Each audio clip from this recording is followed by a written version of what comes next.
Assalamualaikum warahmatullahi wabarakatuh. Kembali lagi di channel Ibu Guru, Ibu Asna Mariatul Kiptiah, yang selalu akan menyajikan materi-materi pembelajaran kelas 5 sekolah dasar.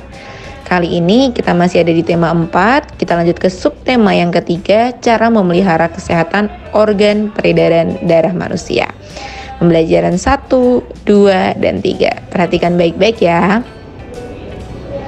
Anak-anak, kita mulai dengan cara mencegah gangguan kesehatan pada jantung dan pembuluh darah.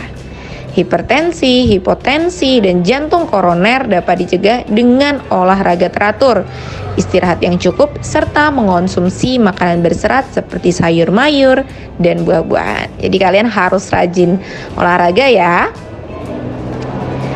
Kemudian kita lanjut ke membuat pantun berdasarkan usia. Anak-anak, berdasarkan usia, pantun dibedakan menjadi pantun anak-anak, pantun orang muda, dan pantun orang tua. Nah, terdapat beberapa hal yang perlu kalian perhatikan ketika kalian membuat pantun.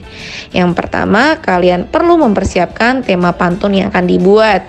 Kemudian menentukan jenis pantun yang akan dibuat, serta sajak pada bagian sampiran dan isi pantun juga perlu kalian perhatikan.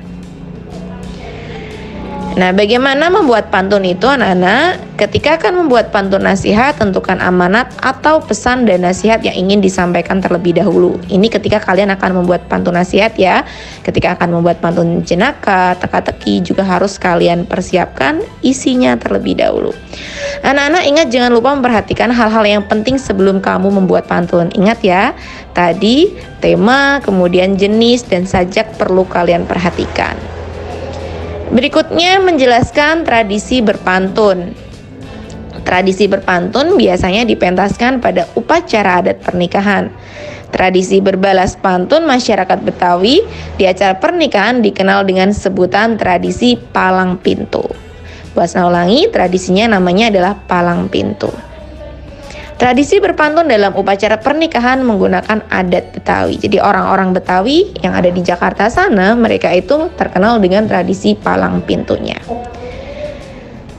Berikutnya kembali membahas tentang bagaimana cara mencegah gangguan kesehatan pada darah. Kalau tadi yang kita bahas adalah penyakit-penyakit atau gangguan pada jantung dan pembuluh darah, sekarang kita lanjut untuk bagaimana mencegah gangguan kesehatan pada organ peredaran darah yang lainnya.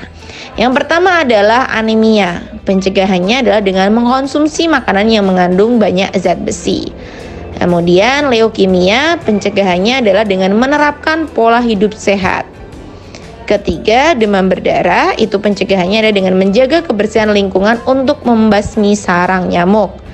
Berikutnya talasemia, gangguan ini tidak dapat dicegah karena merupakan penyakit keturunan. Jadi hanya bisa dikurangi efeknya atau akibatnya ya anak-anak. Kemudian yang kelima, hemofilia, gangguan ini juga tidak dapat diobati akan tetapi dapat dicegah. Cara menghindarinya adalah agar mengurangi kemungkinan terjadinya pendarahan sehingga darah tidak terus mengalir gitu. Jadi harus selalu berhati-hati ya supaya tidak mudah terluka. Berikutnya, manfaat gotong royong sebagai bentuk tanggung jawab masyarakat. Gotong royong adalah bekerja bersama-sama untuk mencapai suatu hasil yang diinginkan bersama. Ini dia ya, contoh gambar gotong royongnya. Lalu apa saja manfaat dari gotong royong anak-anak? Yang pertama, membuat pekerjaan menjadi lebih cepat selesai. Kemudian memperkuat rasa persatuan dan kesatuan antar warga.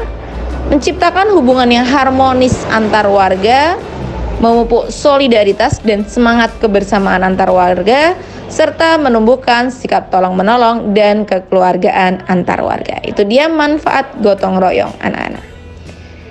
Berikutnya kita lanjut ke interaksi sosial dalam berbagai bidang. Nah, interaksi dalam bidang sosial budaya.